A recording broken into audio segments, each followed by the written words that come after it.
A pergunta foi que a seguidora mandou pra mim, que me agradece muito, até coloquei aqui, me agradece muito pelos conteúdos que tem ajudado muito ela no dia a dia dela. E ela falou o seguinte: me dou super bem com meu marido, estamos há 5 anos juntos, mas a minha admiração, respeito, tesão acabou quando descobri uma traição. Quero dar chance que ele me pede todos os dias, mas não consigo. O que faço? Lembrando que toda terça-feira nós fazemos essa live, né? Pergunta Mulher de Alto Padrão. E nas próximas lives eu quero começar com vocês, e eu vou divulgar isso, os exercícios para vocês fazendo, para vocês melhorarem a ansiedade, esse vitimismo, né? Aqueles tapinha na cara que vocês gostam. Então vamos lá, vou repetir a pergunta. Me dou super bem com meu marido, estamos juntos há 5 anos, mas a minha admiração, respeito e tesão acabou quando descobri uma traição. Quero dar chance que ele me pede todos os dias, mas eu não consigo, o que faço? Aqui ela não deixou claro se ela tem filho, se não tem. Por que eu falo? Ai, Paula, porque quando eu tenho filho, então eu esqueço de mim e passo a pensar neles. Não, mas isso se torna um pouco mais complicado e você precisa tomar um pouco mais de cautela na sua decisão. Então, quando ela fala aqui, ó, a minha admiração, respeito e tesão acabou, a base da nossa relação para com o amigo, para com os nossos pais, para com principalmente o nosso marido, namorado, que seja, é admiração, é o que segura um relacionamento. Então, respeito, admiração tem que ter. Quando você tem respeito, quando você tem admiração pelo outro, aquilo se torna mais fluido, né? Então, você consegue ter mais convivência, você consegue ter mais alegria e felicidade. Lembrando que a gente se casa para fazer o outro feliz. Senão, você não se casava. Então, e às vezes as pessoas falam assim, mas então eu tenho que me casar para fazer o outro feliz? Eu vou casar para fazer o outro feliz, exatamente. Quando vocês se unem, você casa para fazer o outro feliz. Então, é uma questão muito pessoal. É colocar realmente na balança e analisar quais são as qualidades e o que te faz ficar naquele relacionamento. Me faz porque ele é um bom pai, um bom marido. Depois dessa traição ele mudou muito, ele ficou muito mais envolvido na nossa casa. Todo mundo merece uma segunda chance, se você pensar por essa ótica. Só que a questão é a seguinte: eu perdoei, eu não tenho mais que ficar falando e voltando atrás do assunto. Então, se eu perdoei, eu tenho que deixar para lá. Não vou dizer esquecer, porque de fato você nunca vai esquecer. Mas quando você resolve colocar uma pedra naquele assunto e prosseguir, você tem que se fazer mulher adulta e não aquela criança, né, que vive aí dentro do seu interior. Você tem que se fazer mulher adulta e tentar prosseguir. Não estou conseguindo. A terapia ajuda muito, o autoconhecimento e, assim, ter a percepção de que se realmente você está se auto-sabotando, se ele realmente mudou ou não. Agora, ficar com aquele joguinho de desconfiança o tempo todo no celular, o tempo todo olhando, vendo se quando você sai com ele, se ele vai olhar para outra mulher, isso aí é grande sinal de imaturidade na relação de vocês, que só vai, como se fosse uma bola de neve, isso só vai agravar com o passar do tempo, tá? Então, essa é a minha resposta e eu levaria isso como base. A Vanessa fala aqui, não, chance não, vai errar de novo, já passei por isso, faz a mentoria com a Paula, você vai tirar de letra. Hoje foi bem show, gostei da sua resposta hoje lá, hein? Segunda pergunta. Não tenho mais vontade do meu marido, só penso no pai dele. Aí a pessoa fala que, Paula, obrigada, você tem me ajudado bastante, agradecendo, fico muito feliz de poder estar ajudando. Não tenho mais vontade do marido, só penso no pai dele. Sentimentos tomam conta de mim, o que faço? Eu acho que não é nem em relação ao pai. Aí é que tá, a admiração. Então, quando eu começo a conviver com a pessoa, óbvio que beleza conta no primeiro impacto. Mas depois de meia hora, depois de convivência, depois de dias, depois de meses, a admiração que você cria pelo outro é o que vai te fazer se relacionar de fato, principalmente sentimentalmente. Então, a base desse relacionamento é a admiração. Então, talvez você esteja tendo essa admiração por ele, pelo pai, no caso, e aí aquilo esteja te chamando a atenção. Lembrando, isso tem muita relação com o seu passado, com a sua criança.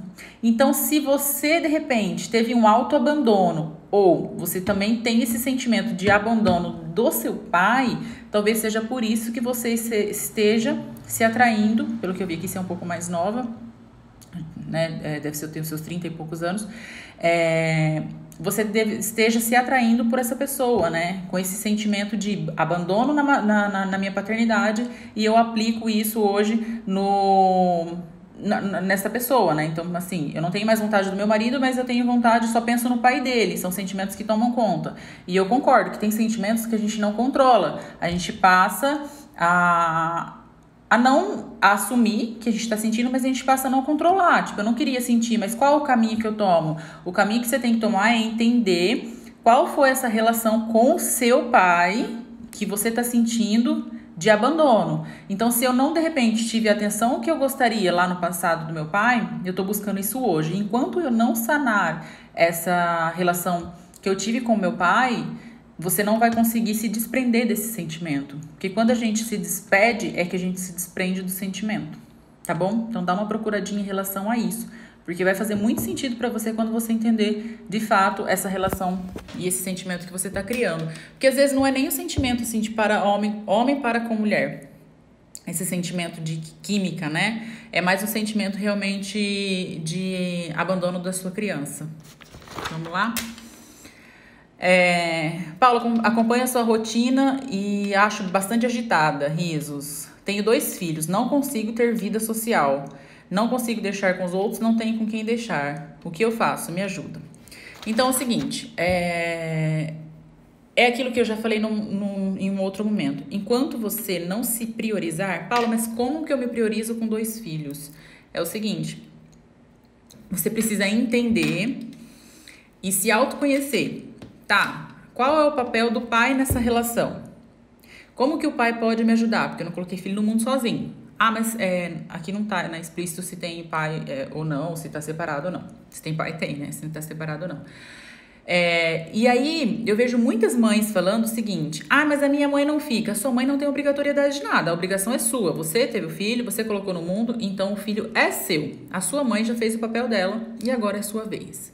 Então, quando você faz uma escolha dessa, você se abdica de outras. Afinal, escolhas são um caminho. Então, se você teve filho, você se abdicou dessa vida de solteiro. Não tem como, tipo, eu namorar e querer farrear. Então, são escolhas que a gente faz na vida. Partindo desse princípio, você tem que pensar o seguinte: tirar alguns momentos para você. Todo celular tem aí o tempo que você fica na internet. Então, se você fala assim, ah, mas eu não tenho tempo, e aí você pegar no seu celular e olhar quanto tempo você fica na internet por semana, não vamos nem falar por dia, vai mostrar aí que você fica um tempo elevado, porque às vezes a gente pega esse aparelhinho aqui na mão e fica aí por horas, sem perceber. E aí a gente fala, eu não fiz nada, mas você não fez nada. Passou o tempo e você acabou não se percebendo. Então, talvez tirar esse tempo para você fazer uma leitura, você está se dedicando isso para você, exclusivamente para você. Tirar o seu tempo, de repente, para você tomar um banho, e isso é um exercício que eu fiz na Transforme Sua Autoestima em 28 dias. Quando você for tomar um banho, passar a mão nas curvas do seu corpo, olhar no espelho, olhar realmente as suas expressões, olhar aquela ruguinha que faz parte do nosso dia a dia, se olhar no espelho e se amar, e falar, nossa, como eu sou bonita. Falar realmente, afirmar isso para você. Tirar esses tempos que é seu. Então, assim, eu tô saindo pra rua agora e eu tô tendo 5 minutos. Eu vou parar e pegar um sorvete que eu gosto. Ou eu vou fazer minhas unhas, que seja. Ah, mas eu não consigo fazer unha na manicure. Então, cuida disso na sua casa. Tipo, a minha unha, por exemplo, eu faço só em casa. Quando você tira e faz esses altos mimos, essa autoestima, você está se estimando. E a sua mente, o seu corpo, entende isso como você está se autoestimando, como você está se autocuidando. Então, aos poucos, em pequenos detalhes, você vai conseguindo trazer esse sentimento de amor próprio para você. E aí você vai conseguindo, pouco a pouco, se desprender desse sentimento de que eu não faço nada, a escolha de ser mãe foi errônea, eu não deveria ter feito isso, e agora eu tô com 2 filhos, o que eu faço? Entende como isso começa a fazer sentido? Só que assim, pouco a pouco. 1 é maior que 0. Então, se você fazer um pouquinho todos os dias, se auto-mimando, se autoestimando, você vai perceber o quanto isso faz sentido e o quanto isso pode transformar o seu mindset. Inclusive, eu subi um vídeo hoje no YouTube que fala assim, ser positiva só querer basta, alguma coisa assim. Quando eu falo isso, às vezes vocês podem achar balela. Inclusive, deixa eu ver se tá aqui. Tem um exercício, que de antemão a Vanessa tá aí. que eu vou praticar com ela. Deixa eu só pegar aqui pra vocês. Que é o seguinte, a gente escreve isso todos os dias, isso é muito legal pra vocês praticarem e escreverem isso também. Você escreve isso todos os dias na hora que você for dormir. Por que quando você for dormir? Porque você deita, o seu consciente, que é 5%, dorme. O seu consciente vai dormir. Então, eu apaguei, eu dormi. Tome muito cuidado, com aquilo que você ouve antes de dormir. Não durma com TV ligada. Tipo, eu tô assistindo um filme de terror, vou dormir. Porque você dormiu, mas o seu inconsciente tá acordadaço. Então, quando você às vezes fala assim, nossa, mas eu sonhei com fulano, nem pensei. Em algum momento você pensou e o seu inconsciente guardou. Então, por isso que eu falo, cuide muito da sua energia em relação a pessoas, aquilo que você vê, aquilo que você ouve. Telefone, músicas melancólicas, tira isso da sua rotina, faça questão, não fique olhando notícias de jornais, liga na rádio, fique escutando aquelas tragédias, isso afeta bruscamente a sua autoestima, o seu amor próprio, de modo indireto. Como de modo indireto? Se você fica escutando uma música assim, sei lá, tipo, fui abandonada, aí você fica lendo e aí fica, tipo, regravando aquilo, fui abandonado, você vai tendo esse sentimento e nutrindo esse sentimento de abandono. Então, ai, gente, fica com vontade de espirrar. Você precisa evitar, principalmente na hora de dormir, esse tipo de áudio, esse tipo de imagem, porque sua mente vai guardar e vai visualizar isso. Lá no YouTube, ser positiva, querer é o suficiente? Então, faça um exercício básicozinho, anota aí. Se você puder digitar para elas aqui, aí elas printam. Que é o seguinte, colocar isso por todos os dias durante 28 dias. Vai ajudar muito. Estou buscando o meu melhor, sentindo inspiração, empatia. Isso a gente vai aplicar de uma forma diferente na sua rotina. Carinho, motivação, esperança, estima, anseio, fascinação, desejo, deslumbramento, e aí eu coloco inspiração e esperança, gratidão. Quando eu coloco algo que eu quero, hoje eu estou vivendo o meu melhor, eu estou sentindo amor, sentindo paz, ternura, enfim, eu posso gravar um vídeo só sobre esse exercício e explicar aqui para vocês. Você coloca aquilo que você está sentindo e aquilo que você busca sentir. Eu sou muito nervosa, você vai colocar lá? Eu estou buscando o meu melhor, porque eu sou muito nervosa? Não, porque tudo aquilo que você escreve, a sua mente vai guardar. Então, eu estou buscando ser melhor, eu sou calma e tranquila. Então, você descreve isso para sua mente e coloca aquilo que você deseja de fato ser. Então, tem vários exercícios que eu vou fazer. Eu quero criar uma rotina aqui para vocês e para vocês praticarem os exercícios escrevendo e lendo. Quem acompanha o grupo do Telegram, lá eu mandei um exercício sobre meditação. Eu não sei se você já fez meditação ou não, mas quando a gente faz meditação, a sua mente fica te levando para todos os horizontes possíveis. Então, tipo, você tá com os olhos fechados, você começa a pensar assim, eu vou abrir o olho, eu vou abrir o olho, eu vou abrir o olho. Por quê? Porque sua mente tá querendo que você saia desse momento de concentração. Aí você fala, não vou abrir o olho. Daqui a pouco você sente formigamento na pele. Aí você fala assim, nossa, mas é um bichinho que tá me picando, é um bichinho que tá me picando. Não, na verdade não é. É sua mente tentando te enganar o tempo todo. Então, esses exercícios diários, que é o que eu também faço, já pratiquei muito, e depois de 28 dias você cria uma rotina e a sua mente começa a entender, peraí, isso que ela tá fazendo já tem bastante tempo, então deve ser bom. Então eu vou atender os pedidos da mente dela. E vocês entendem como que é corriqueiro esse nosso dia a dia? Às vezes a gente vive tão de modo acelerado, com tanta informação, uma overdose de informação, e a gente não faz coisas básicas que fazem total diferença nos nossos dias. Isso vale para deitar e dormir. E ao se levantar, procure se nutrir de coisas positivas. Isso transforma o seu dia. Gente, para quem não conhecia a Vanessa, nossa, né, Van? Nas nossas primeiras sessões eu fui bem dura com ela. Foi bastante tapa na cara, mas ela se transformou muito, assim. Tá em processo de transformação demais. A Tati também. Nossa, a Tati transformou pra caramba.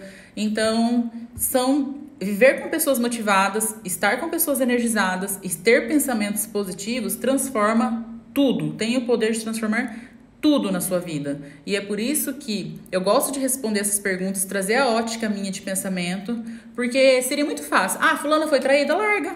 Gente, não é assim. Tem toda uma base por trás, tem todo um relacionamento, tem toda uma admiração. Se eu estou com alguém, é porque aquele alguém é benéfico pra mim. Se eu estou com alguém, é porque aquele alguém tem uma qualidade para mim. Uma pessoa que é agredida, uma mulher que é agredida, ela está com aquela pessoa de alguma maneira ela é beneficiada.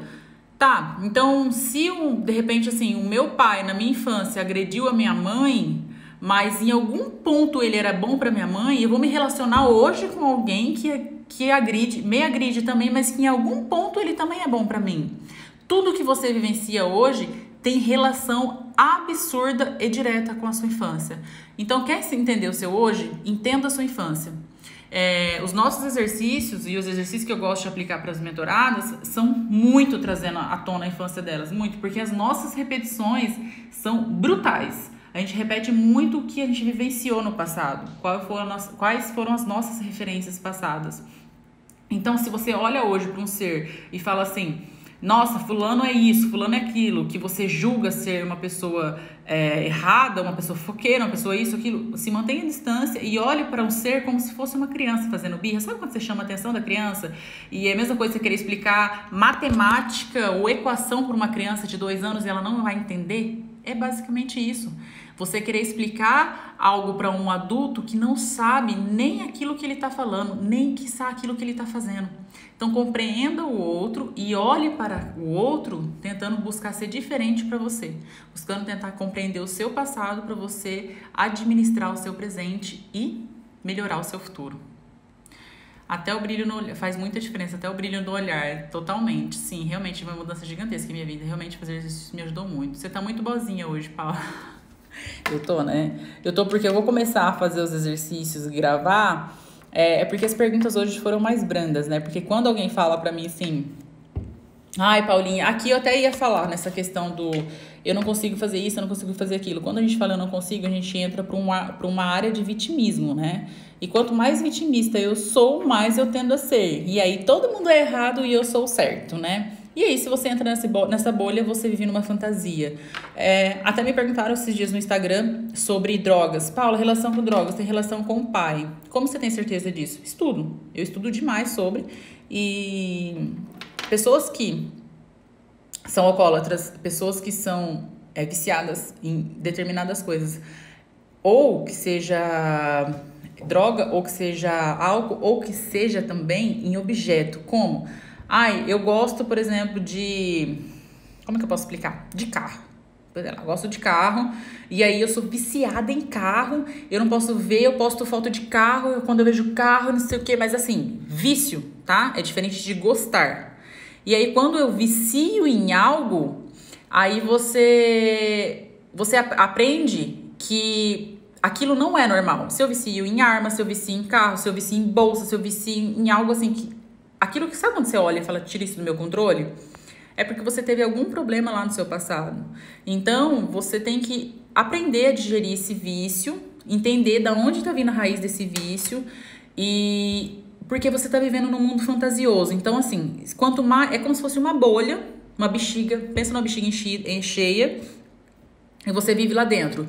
Toda vez que eu entro para essa zona de fantasia, tipo, puta, se eu fumei, eu tô ficando...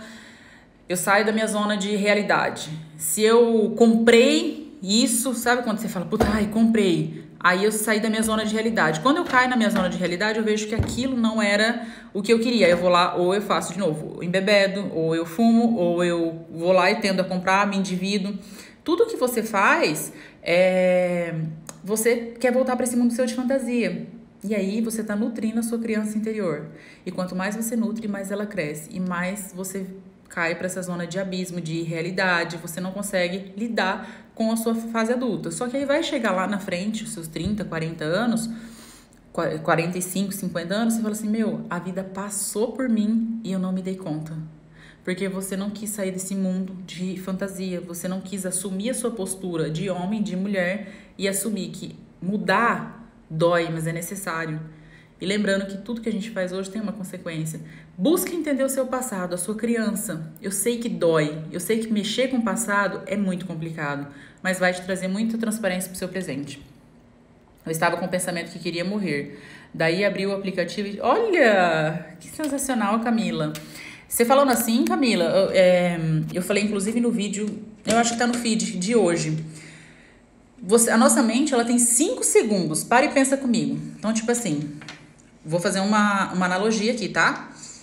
Nossa, mas eu sou uma bosta. 1, 2, 3, 4... É muito rápido. A sua mente já assimilou isso e ela vai te colocar o tempo todo em energia negativa, falando que você não presta, que você é ruim, que a sua vida é uma porcaria, que as pessoas que estão à sua volta, elas vão te abandonar. 5 minutos você tem pra debater esse tipo de pensamento, rebater. Então, assim, eu queria morrer, por exemplo, eu tô falando no seu caso. Eu queria morrer, por que vem o sentimento de morte? Porque minha vida não tá boa, porque as pessoas que estão ao meu redor não estão contribuindo energicamente, porque eu acho que não sou boa o suficiente para lidar com a vida, porque eu não vou ser feliz, porque a vida do outro é muito melhor do que a minha. Entra o sentimento de vitimismo, entra o sentimento de baixa autoconfiança, insegurança, porque sempre vai ter o outro que é melhor que eu. Quando vem esse tipo de sentimento, rebate na cada instante. Tá, eu não sou boa o suficiente para isso. Mas, olha o que eu já fiz no passado. Eu sou boa, sim. Eu não sou boa pra fazer coisa X, mas eu sou boa pra fazer coisa Y. Eu acabei de fazer um post lá no Paula Nascimento, falando basicamente isso. Eu não trocaria a minha vida que eu tenho hoje. Já sofri pra caramba, sentimentalmente falando. Mas eu penso assim, existe alguém melhor que eu? Óbvio que existe. Existe alguém pior que eu? Óbvio que existe. Existe alguém igual a mim? Não. Não tem uma pessoa que seja com a mesma determinação que eu, no mesmo grau de determinação, de objetividade. Não tem a minha mãe, não tem o meu pai, não tem os meus pensamentos. Sou livre para pensar o que quero, sou livre para desejar o que quero, sou livre para fazer o que quero e sou livre também para lidar com as consequências que eu pensei, que eu fiz, que eu tomei atitudes. Isso nos torna um ser único. A palavra eu, e vocês vão ver nos vídeos mais para frente, que eu falo o seguinte: o eu é aquilo que nos especifica, que nos separa do outro. E quando eu entendo que com os meus defeitos e com as minhas qualidades eu sou muito melhor do que muitas pessoas, isso não diminui o outro, isso me separa do outro. Isso faz com que eu valorize aquela pessoa que eu sou e não deixo ninguém me enganar, não deixo ninguém montar em cima de mim, eu não deixo ninguém me desvalorizar, porque eu sou um ser único. Entende? Então, assim, em alguma coisa eu consigo, em todas as áreas da minha vida, falar, eu sou muito boa nisso. Isso não tem nada a ver com arrogância. Arrogância é quando você desmerece o outro. Eu fiz até um post essa semana que eu falei o seguinte, aqui no Mulher de Alto Padrão eu fiz foi a mensagem do dia que eu postei pra vocês. Nunca seja arrogante com os humildes, mas também nunca seja humilde com os arrogantes. A gente precisa saber qual é o nosso posicionamento e tomar o nosso posicionamento. Se eu sou muito boa nisso, eu vou aprimorar aquilo que eu sou muito bom. Não adianta eu querer ficar aprimorando aquilo que eu não sou boa, porque vai me trazer frustração. E aí eu vou começar a ficar falando que eu não sou boa nisso, que eu não sou boa naquilo, que seja em qualquer área da minha vida. A gente precisa se aceitar como nós somos, porém buscar nos autoconhecer. Então, assim, estacionar, estagnar, achar que eu não sou boa e não fazer nada para mudar, isso é vitimismo, tá? Então, comece a alimentar, colocar em prática tudo isso que eu falei e rebater. Então, eu já falei para vocês, entra aqui, lá no destaque tem o exercício que eu coloquei da depressão. Duvidar, criticar, determinar. Peraí, eu sou boa sim. A minha mente tá falando que eu não sou boa nisso, mas eu sou boa nisso. Olha só, eu cozinho tão bem, as pessoas vêm aqui e elogiam a mim, inclusive eu vou fazer um vídeo com exercícios parecido com esse, fiquem de olho. Aí você critica, fala assim, bom, esse pensamento que tá vindo é um absurdo, eu não sou assim, eu sou uma pessoa boa, consigo fazer muitas coisas boas e eu determino que a partir de hoje ainda vou ser melhor ainda nisso e amanhã eu vou conseguir ser melhor naquilo que eu estou me propondo a fazer. Não existe nada que você não consiga fazer e nada que o outro faça que você fale assim, eu não consegui isso. Isso é uma palavra que me irrita muito. Eu não consegui. Não, você consegue sim. Então senta aí, vou mostrar pra você que você consegue. Quem é mentorada minha ou quem trabalha comigo sabe que eu sou isso. Sou assim. Você consegue, senta aí que eu vou te mostrar que você consegue. Não existe nada que nós não consigamos fazer. Nada. Então se você usou esse vocabulário, se você tem o hábito de usar, tire isso porque isso é vitimismo. Você consegue fazer sim tudo aquilo que você se propõe a fazer.